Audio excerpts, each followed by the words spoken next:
मैं नहीं जानता हूं कि आज के इस समारंभ पर कितने लोगों का ध्यान होगा। हम अगर वाइब्रेंट समिट करते हैं, 1.5 दिन का समिट होता है, लेकिन साल भर अखबारों में उसके फोटो छपती रहती हैं, टीवी में दिखाई देता है, लेकिन उससे भी ज्यादा महत्वपूर्ण हमारा ये प्रयास है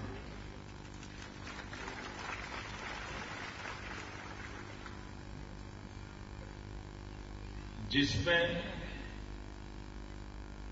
गरीब से गरीब व्यक्ति को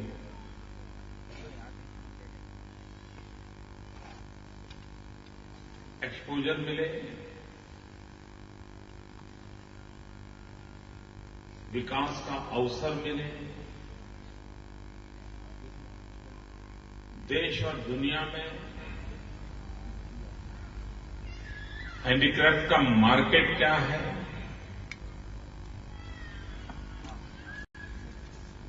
किस प्रकार से उसमें बदलाव आ रहे हैं,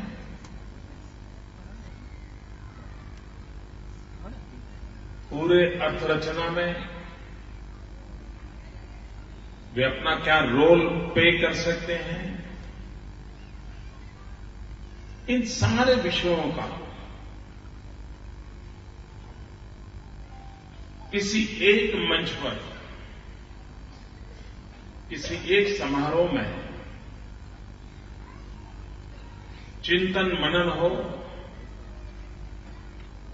और विकास की नई ऊंचाइयों को पार करने का प्रयास हो।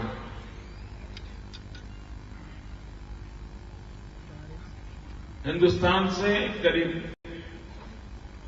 19 राज्यों से भी अधिक राज्यों से इस क्षेत्र में कार्य करने वाले लोग आए।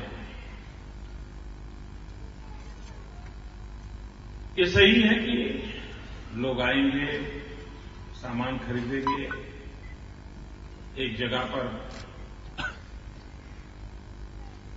आप लोग जो चीजें बनाते हैं उसको बेचने का एक अवसर मिलता है, लेकिन इस सप्ताह भर के इस कार्यक्रम को हम सिर्फ हमारा माल बिक जाए, हमें एक बाजार मिले, हमें कम समय में ज्यादा ग्राहक मिल जाए, इतने सीमित उद्देश्य से इस प्रयास को नहीं देखना चाहिए और न ही उतनी सीमित सोच के साथ हमने इसमें हिस्सा लेना चाहिए। आवश्यकता यह है कि सामान्य रूप से हम देखें, हस्तकला से जुड़े हुए व्यक्ति का महात्म्य क्या है, वो शख्सियत क्या है। पुराने इतिहास की घटनाएं हमने सुनी है, पढ़ी है, उसमें आता है कि भाई फलाने राज्य में या फलाने देश में फलानी चीज होती थी और बाद में वो पराधीन हो गए। पराधीन हो गए तो आक्रांताओं ने क्या किया, एक बात कॉमन निकल करके आती है कि एक देश पर विजय पाने वाले दूसरे राज्य वालों ने क्या किया। वो कहते हैं कि सबसे पहले वहां के जो कारीगर होते हैं, वहां जो हस्तकला से जुड़े हुए लोग होते हैं, उनके अंगूठे काट दिए जाते थे, कभी उनके हाथ काट दिए जाते थे। युद्ध को इससे क्या लेना देना था? विजय प्राप्त करने में ये भी एक पहलू क्यों हुआ करता था? इसका मूल कारण यह था कि ये जो वर्ग है, जो मेहनत कश है, हस्तकला में माहिर है, वो वहां की इकोनॉमी को जनरेट करता था। इतना ही नहीं, उसकी हस्तकला के कारण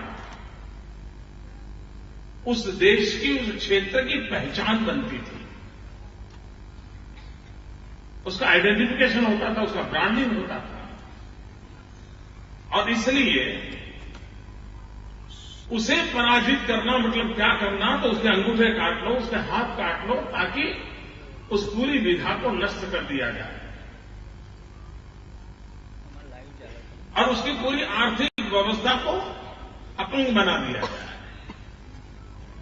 उसको जब याद करते हैं तो ध्यान में आता है कि इसका कितना महत्व है।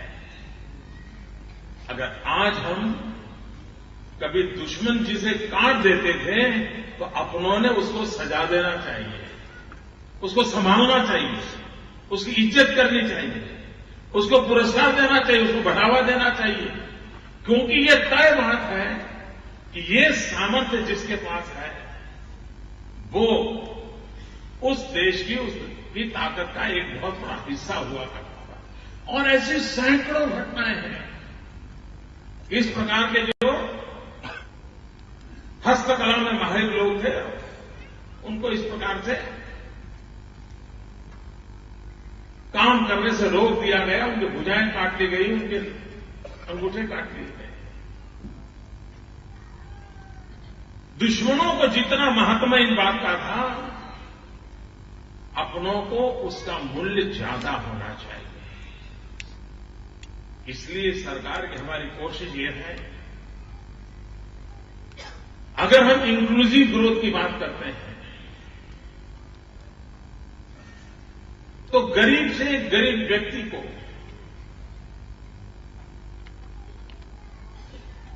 अवसर प्रदान होना चाहिए। सरकार रोजगार देने की उसकी सीमाएं हैं, और इतना बड़ा देश, इतना बड़ा जीवन नौकरियों से नहीं चल सकता। वो चल सकता है स्वरोजगार से। अगर स्वरोजगार को जितना बल दिया गया उतना वो आत्मनिर्भर हो सकता है, आत्मसम्मान के साथ जी सकता है, और छोटे छोटे प्रयासों से वो सामूहिक रूप से पूरी इकोनॉमी को बहुत बड़ी ताकत देता है। उस अर्थ में भी उसका महत्व हमने स्वीकारना होगा। एक दुर्भाग्य रहा, ज्यादातर हमारे यहां हस्तकला ये पारिवारिक संपदा रही है, पारिवारिक परंपरा रही है। बहुत कम क्षेत्रों में परिवार से वो बाहर आती है। परिवार की सीमा ये बन गई है कि जो नई पीढ़ी आ रही है उसके सपने बड़े हैं, उसके हौसले बुलंद हैं, उसको लगता है कि मैं क्यों मेरे मां बाप की तरह लेकर के बैठ जाऊं, दिन में एक आध चीज बना लूं और बेचूं, क्यों रोजाना मैं कुछ और करूं। और इसके कारण दूसरी तीसरी पीढ़ी आते आते जो नए नौजवान हैं वो उससे खिसक जाता है, और वो उस परिवार की संपदा है, वो उस बूढ़े परिवार के बूढ़े जनों के पास रह जाती है, उनके जाने के बाद वो भी चली जाती है। और इसलिए हमारे सामने सबसे बड़ा काम है ये जो कला कौशल्य पारिवारिक संपदा है, ये जो विधा है, वो परिवार उसको आगे बढ़ाता है, अच्छी बात है। लेकिन अगर वो नहीं बनाता है तो और जगह पे वो कैसे हॉरिजॉन्टली एक्सपांड कैसे हो। और हमारी ये व्यूह रचना होनी चाहिए, वरना क्या होता है, ये रोगन पेंटिंग वो एक परिवार है, वो करता है। पाटन का पटोला तो बोले वो एक परिवार है, करता है। अब तो परिवार में कोई है नहीं, बच्चे सब पढ़ लिख करके चले गए, अब तो कोई करने वाला है। अगर यही चीजें होती रहेगी तो अच्छे से अच्छी चीजें भी हमारी वो विरासत नष्ट हो जाएगी। और इसलिए आवश्यकता है कि जिस परिवारों में इस प्रकार की विधा डेवलप हुई है, उस काम को करने वालों की संख्या कैसे बढ़े। संख्या कब बढ़ेगी, ये कोई हॉबी के रूप में होता नहीं है, जीवन निर्वाह के लिए होता है। और अगर जीवन निर्वाह के लिए होता है तो उससे जीवन निर्वाह की गारंटी तय होनी चाहिए। इस काम से उसका जीवन निर्वाह होगा, उसकी क्वालिटी ऑफ लाइफ में सुधार होता रहेगा। इस माध्यम से भी वो अपने बच्चों की अच्छी शिक्षा दीक्षा कर पाएगा, वो भी अच्छे घर में रहने जाएगा। इसकी गारंटी जब तय हो जाती है तब तो वो उसमें आएगा। हॉबी के लिए आने वाला व्यक्ति शौक के लिए कभी कभार देख लेगा, बना लेगा, 10 लोगों को दिखा देगा, इससे पूरा होने वाला नहीं है। और इसलिए हम लोगों को डाटा कलेक्शन करके मैपिंग करना चाहिए कि सचमुच में पारिवारिक परंपरा के अनुसार ऐसे कितने परिवार हैं कि जहां तक उनकी ही अपनी मालिकी है, उनका ही ये ब्रांड है। उसका रिसर्च करके वे ज्यादा स्ट्रेंथन हो, उसके लिए स्ट्रेटेजी अलग होगी, उसके एक्सपांशन की स्ट्रेटेजी अलग होगी। पीढ़ी दर पीढ़ी वो विधा खत्म न हो जाए, उसकी चिंता अलग होगी। उसी प्रकार से जो चीजें परंपरागत रूप से चल रही है, उससे रोजी रोटी भी कमाते हैं, जाता है, चलता है। लेकिन अब वक्त बदल चुका है। पहले के जमाने में आपका जो हैंडीक्राफ्ट था, उसका आपने गांव में मार्केट था, जिले में था, तहसील में था, राज्य में था, और कोई कंपटीशन नहीं थी तो कभी न कभी आपका माल बिक जाता था। अगर लीडर के अंदर बेलन बनाने वाले लोग होंगे तो उनके बेलन, तो उनकी रोजी रोटी चल जाए, उतना मार्केट मिल जाता था। लेकिन अब दुनिया के बाजार में से बेलन आकर के डंप होने लगे हैं, और वो अगर 10 रुपए का बेलन बनाता है और दुनिया के मार्केट से 6 रुपए का बेलन आ जाता है, तो लीडर का बेलन कौन खरीदेगा। ये इतनी बड़ी जब चले जा रही है तो हम लोगों के लिए आवश्यक होता है मैन्युफैक्चरिंग के सारे मीन्स बदलना, क्वालिटी अपग्रेडेशन करना, टेक्नोलॉजी अपग्रेडेशन करना, प्रोडक्ट में इनोवेशंस करना, यूजर फ्रेंडली प्रोडक्ट कैसे बने, ड्यूरेबिलिटी कैसे बढ़े, मटेरियल, बेसिक मटेरियल में चेंज आएगा, वो कैसे आए। जो चीज कल तक लकड़ी की बनती थी अब हो सकता है प्लास्टिक की बन जाए। यानी ये जब तक इनोवेशन के लिए, रिसर्च के लिए, और एक छोटा व्यक्ति अकेला नहीं कर सकता, ये राज्य सरकार की मदद से मिल बैठ करके करना पड़ता है, तब जाकर के नई रिसर्च होती है, नई डिजाइनें आती हैं। अब जो लोग बांबू के फर्नीचर बनाते हैं, कोई एक जमाना होगा जब बांबू के फर्नीचर एक ही प्रकार के बंदे हो गए, 50-100 साल चला भी होगा। लेकिन अब बांबू फर्नीचर वाला हर साल अगर नई डिजाइन नहीं लाता है नया इनोवेशन नहीं लाता है, मार्केट में नई प्रोडक्ट नहीं रखता है, तो उसके लिए टिकना बहुत मुश्किल है। लेकिन एक बाम्बू वाले के लिए बस का रोग नहीं है, तो वो डिजाइन करे, वो तो करना पड़ेगा। कोई एनआईटी के नौजवानों को पकड़ के उनका जॉब असाइन करके कहा जाए, जरा 50 नई चीजें बनाओ भाई, इनोवेशन करो, तब जाकर के बाम्बू के क्षेत्र में इनोवेशन आएगा और तब जाकर के मार्केटिंग। हमारे यहां एक बार हमने जब नया मैं मुख्यमंत्री बना, तो मैंने डांग और उस इलाके से हमारे जो बाम्बू के काम करने वाले लोग थे, उनको मैंने असम नागालैंड भेजा था पढ़ने के लिए, क्योंकि मैं वहां रहता था पहले, तो मुझे मालूम था कि क्षेत्र में उनका बहुत काम है। हम काफी पीछे थे, उनको भेजा तो सीख करके आए और काफी नए नए इनोवेशन हो गए। ये हमारे एक्सपेरिमेंट्स शेयर करने की वही व्यवस्था, इसका भी अगर हमारा लिंकेज होता है तो एक जगह पे कहीं इनोवेशन हुआ है तो दूसरी जगह पे उसको मल्टीप्लाई किया जा सकता है और हम उसको बल दे सकते हैं। निरंतर इनोवेशन प्रोडक्ट में होना चाहिए, निरंतर इनोवेशन टेक्नोलॉजी में होना चाहिए, निरंतर इनोवेशन रॉ मटेरियल के बेसिस में होना चाहिए। अगर हम उन्हीं पुरानी चीजों से करते रहेंगे तो बात बनती नहीं। कभी हम देखें, हम अंबाजी के अंदर या पावागढ़ काली मां के यहां इतने नारियल चढ़ते हैं और बाद में क्या करते थे, तो नारियल से फुटरेस बनाने का काम होता ज्यादातर। अब बेचारे बहुत कम कमाते थे, या तो वो सूतली बना, वो धागा बना देते थे बड़ा, उस प्रकार का काम हो, रस्सा बना देते थे। तो हमने हमारे अफसरों को एक बार लगाया था, उसको भी बहुत साल हो गए। हमने कहा हमारे ये नारियल के जो छिलके हैं उसमें से और चीजें क्यों नहीं बनाते। फिर उसमें से गणेश जी बनाने लगे, अंबाजी माता बनाने लगे, और आजकल जो अंबाजी जाता है तो जरूर एक पीस खरीद करके आता है। आए होंगे शायद, यहां लगाए होंगे कोई दुकान का।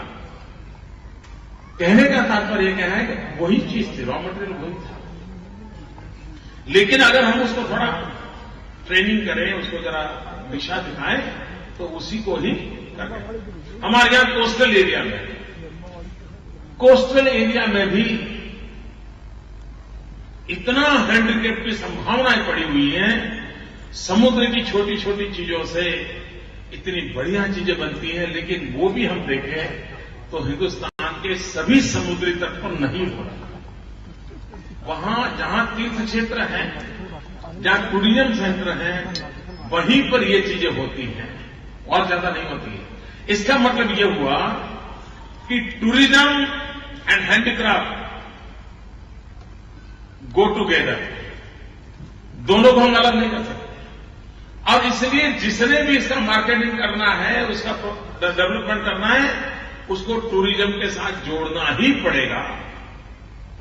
हिंदुस्तान के किसी भी कोने में क्यों न हैंडीक्राफ्ट का काम होता हो, लेकिन अगर टूरिस्ट सेंटर पर एक बहुत बड़ा बाजार खड़ा खोल दिया जाता है, और हिंदुस्तान में मान लीजिए ऐसे एक 500 टूरिस्ट सेंटर हो, यात्रा धाम हो, जहां पर लोग आते हैं, उनकी रिक्वायरमेंट के लिए बड़े मार्केट खड़े कर दिए जाएं, आप देखना कि टूरिस्ट एक सोवेनियर के रूप में भी ऐसी चीजें ले जाता है और उनको गिफ्ट देता है, अपने परिवारजनों को कहता है मैं ये लाया हूं।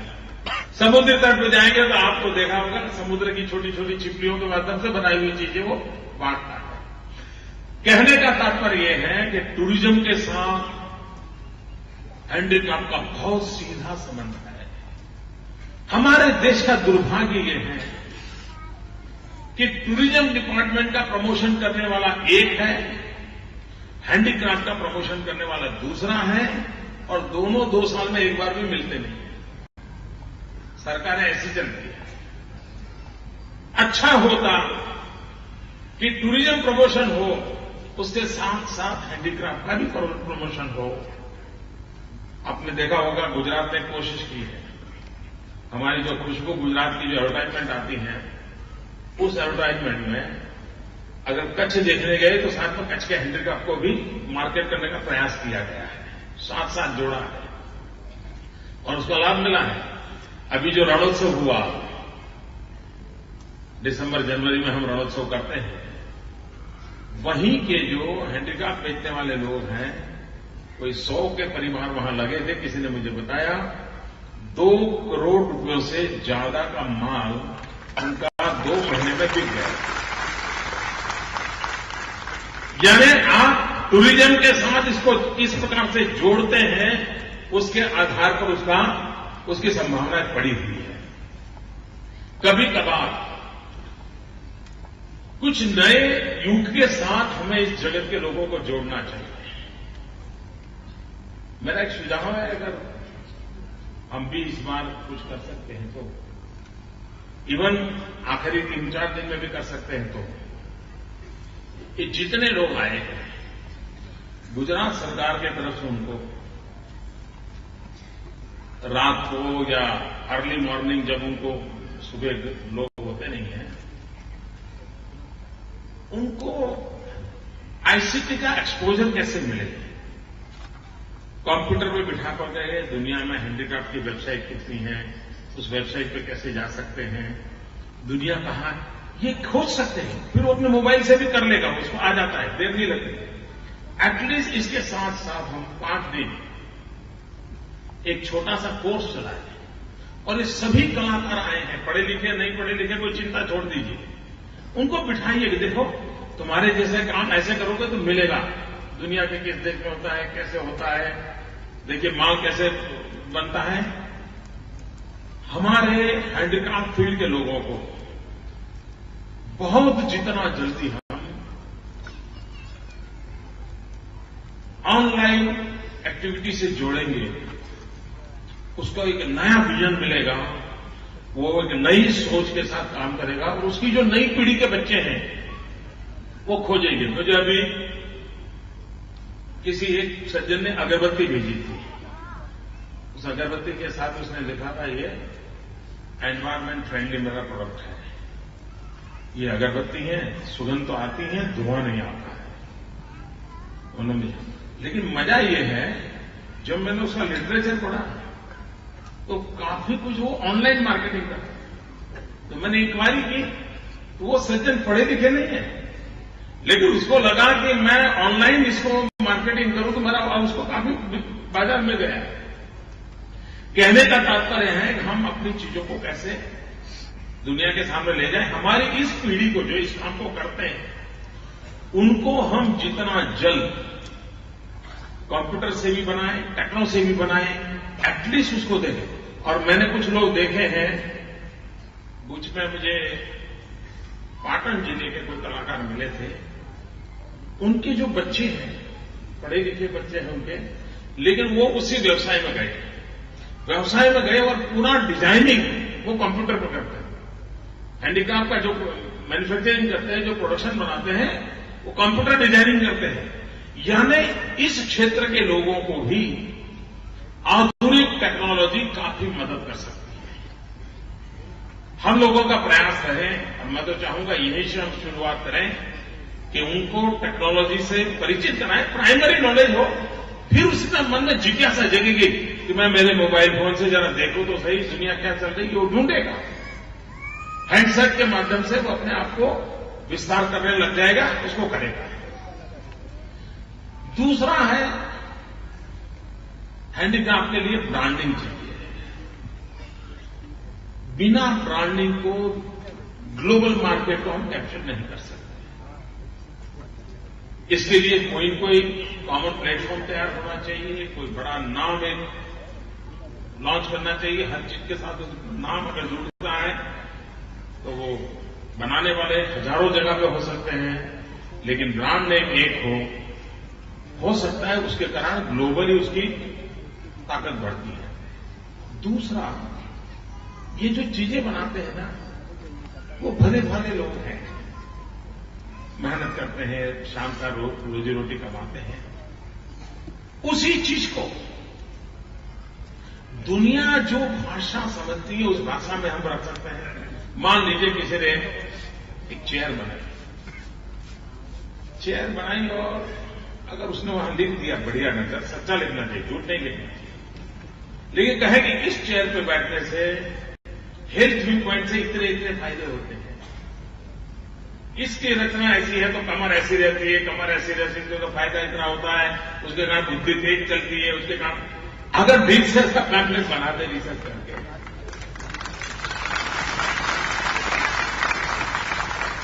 आप देखते होंगे इन दिनों जापान की चेन बहुत बिकती है, बहुत मार्केट है उसका। क्या है तो उन्होंने लिखा है अपने पैम्पलेट में कि चेन है जो पूरे दिन शरीर को एनर्जी देती है। चेन के अंदर जितने मेटल्स हैं उस मेटल के अपने एक विशेषता, किसी ने रिसर्च किया लेने वालों को नहीं करता है, पढ़ करके वो लगा देता है, उसको पहन करके घूमता रहता है। इसका मतलब यह हुआ हमारी इन चीजों में जिसमें हो इसका ये महात्म्य है।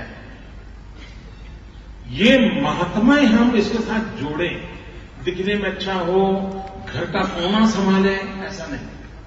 जैसा किसी ने वो एक आता था पिरामिड टाइप, बोले घर में रखते हैं तो घर में बहुत बड़ा सुख आता है, ऐसा कहते हैं, ऐसा कुछ आता था। मुझे मालूम नहीं ऐसा कुछ, क्योंकि मैंने सुना है उसका मार्केटिंग हो गया, काफी माल बिक गया उसका। हम अंधश्रद्धा की बात के पक्षकार में बिल्कुल नहीं है, लेकिन जिन चीजों में ताकत है, जो सचमुच में प्रूवन है और टेक्नोलॉजिकली कुछ चीजें प्रूवन है, उन चीजों को हम कैसे मार्केट करें इसके साथ। हमारी प्रोडक्ट एनवायरमेंट फ्रेंडली है, जगत में एक बहुत बड़ा क्लास है। कुछ लोग तो इतने एक्सट्रीम होते हैं कि अगर वो बंबू की चेयर ले और हम कहें कि बंबू ऑर्गेनिक है, अब खाना तो है नहीं बाम्बू को, लेकिन फिर भी उसको अच्छा लगा, अच्छा ऑर्गेनिक बाम्बू है, ले लो।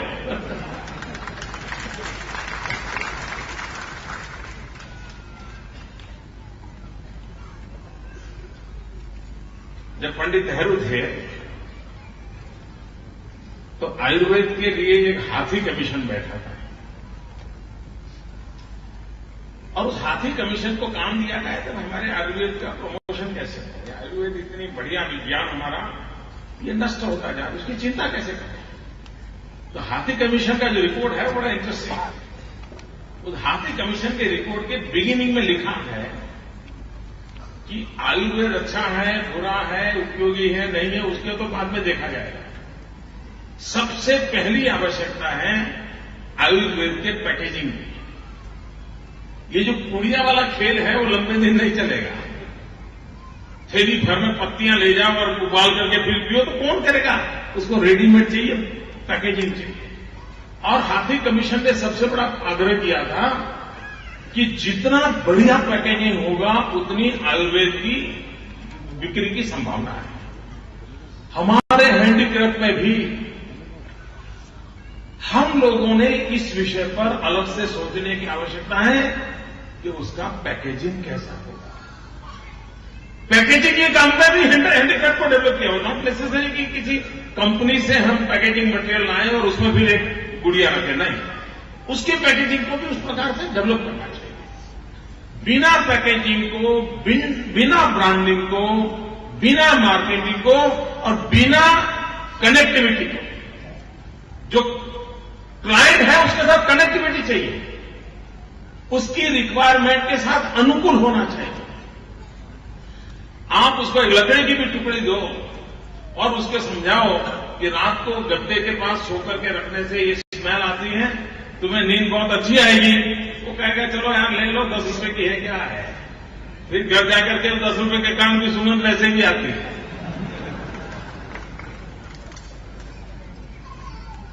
ज्यादातर हम लोग इस विषय में बहुत पीछे हैं, और पीछे होने के कारण इस पूरे क्षेत्र में हम जितनी मात्रा में बढ़ावा देना चाहिए हम बढ़ावा नहीं दे पा रहे। इस दिशा में भी अच्छे पढ़े लिखे साइंटिस्ट हैं, टेक्नीशियंस हैं, इंजीनियर हैं, एनआईटी के स्टूडेंट हैं, फैशन डिजाइन के स्टूडेंट हैं, आर्किटेक्चर्स हैं, इन सबको भी कभी कॉमन प्लेटफॉर्म पर वर्कशॉप करना चाहिए, क्योंकि उन लोगों से जुड़ा हुआ विषय है।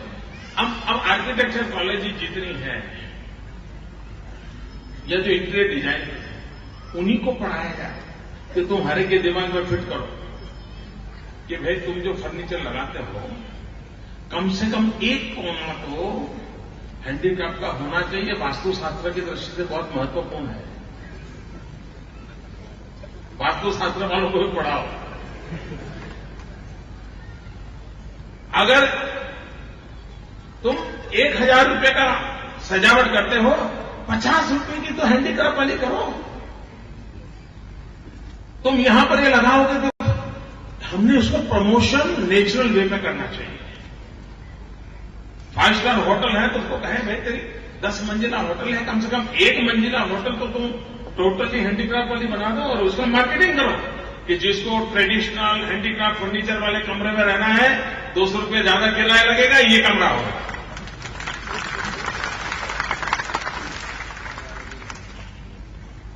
हम एक ही चीज को कितने प्रकार से प्रमोट कर सकते हैं, हम कितने आग्रह से कर सकते हैं, इस विषय में हमें जितना ध्यान देना चाहिए। मेले लगाते हैं, लोग आते हैं, जिनकी रुचि है, नई नई चीजें होती हैं, ले जाते हैं, वो एक रास्ता है। लेकिन एक परमानेंट प्लेसमेंट वो उसको कैसे मिले। और आज एनवायरमेंट फ्रेंडली लिविंग की बात हर एक के गले उतरती है। हमारी हर प्रोडक्ट एनवायरमेंट फ्रेंडली है, ये बात हम करें। और एक महत्वपूर्ण विषय होता है फाइनेंशियल व्यवस्था की। जब भी हम ऐसी चीजें करते हैं, हमारे फाइनेंशियल वर्ल्ड बैंकिंग सेक्टर को ये कंपलसरी करना चाहिए बैठे इनके साथ। उनका मेला लगा है, देखिए ये इतना प्रोडक्ट कर रहे हैं, इनकी इतनी कैपेसिटी, इतना मार्केट है, उनको फाइनेंशियल हेल्प होनी चाहिए। दुनिया के बाजार में हैंडीक्राफ्ट हिंदुस्तान का बहुत बड़ी मात्रा में जा सकता है। ऐसा नहीं है कि दुनिया में दरवाजे बंद है, पहुंचने की आवश्यकता है। आज ऑनलाइन प्लेटफॉर्म के कारण पहुंचना मुश्किल नहीं है और हम उसको अगर पहुंच पाते हैं, मुझे विश्वास है मित्रों कि हम हैंडीक्राफ्ट के क्षेत्र में ग्लोबल पोजीशनिंग कर सकते हैं। और हमारा मकसद रहना चाहिए ग्लोबल पोजीशनिंग का। सिर्फ हम हमारे यहां 200 रुपए का माल बिकता था, 2000 का बिके, इस मकसद से काम नहीं कर सकते। हमने एक बहुत बड़ा लक्ष्य लेकर के चलना चाहिए, तो सब नीचे की चीजें बदल जाएगी। और उस बदलने की शुरुआत इस प्रकार से इवेंट से होती है। मैं आप सबको बहुत शुभकामनाएं देता हूं। आप यहां आए हैं, आपके सारी जो भी आपकी परंपरागत हस्तकला है उसके नमूने लेकर के आए हैं। जरूर अहमदाबादी लोग, अगर आपने अहमदाबादी को माल बेच दिया ना, दुनिया में कहीं पर भी बेच सकते हैं।